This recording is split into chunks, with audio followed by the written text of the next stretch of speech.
कौमी voters day voter फहरिस्तें NADRA record से मुख्तलिफ 1.5 करोड़ अफराद वोट डालने के हक से महरूम हैं। नादरा रिकॉर्ड के मुताबिक शनाख्ती कार्ड रखने वाले अफराद की तादाद 13 करोड़ 80 लाख से जायद है, जबकि इलेक्शन कमीशन के फहरिस्तों में सिर्फ 12 करोड़ 21 लाख से जायद वोटर्स दर्ज हैं। इसी पर बात करेंगे। नुमाइंदा दुनिया न्यूज़ वकार सैयद हमारे साथ मौजूद हैं। जी वकार, बताइएगा क्या मामला है ये?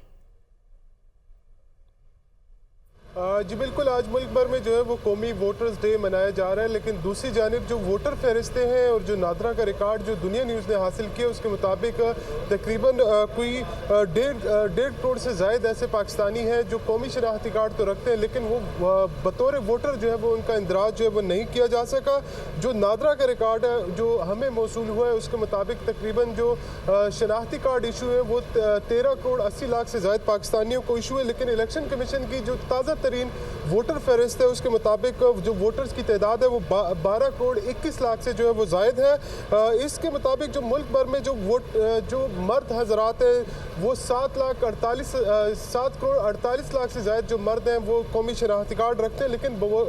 बतौर वोटर जो उनकी जो रजिस्ट्रेशन की तादाद है जो इलेक्शन कमीशन के रिकॉर्ड के मुताबिक वो 6 करोड़ 64 लाख से जो है वो जायद है। यानी 84 लाख मर्द हजरात ऐसे हैं जो कौमी शनाख्ती कार्ड तो रखते हैं लेकिन वोटर फहरिस्तों में उनका इंदराज जो है वो नहीं किया जा सका। इसी तरह 65 लाख के करीब तकरीबन ख़वातीन हैं जो कौमी शनाख्ती कार्ड तो रखती है, लेकिन इलेक्शन कमीशन उनका बतौर वोटर इंदराज करने में जो है वो मुकम्मल तौर पर नाकाम रहा, जबकि जो मुल्क भर में ख़वातीन वोटर्स की तादाद है वो 5 करोड़ 57 लाख से ज़ायद है, जबकि जो नादरा के पास जो रिकॉर्ड है उसमें अगर डिफरेंस देखा जाए तो तकरीबन 65 लाख से ज़ायद जो ख़वातीन है उनको बतौर जो है वो रजिस्टर नहीं किया गया। ये एक बड़ी तादाद है जो यकीनी तौर पर जो आइंदा साल आने वाले जो आम इंतखाबात है उसमें इनका एक कलीदी किरदार होगा, लेकिन इलेक्शन कमीशन इन 1.5 करोड़ से ज़ायद पाकिस्तानियों जो कौमी शनाख्ती कार्ड तो रखते हैं लेकिन उनको बतौर वोटर जो जी वकार, बहुत शुक्रिया, आपने तफसीलन अपडेट किया।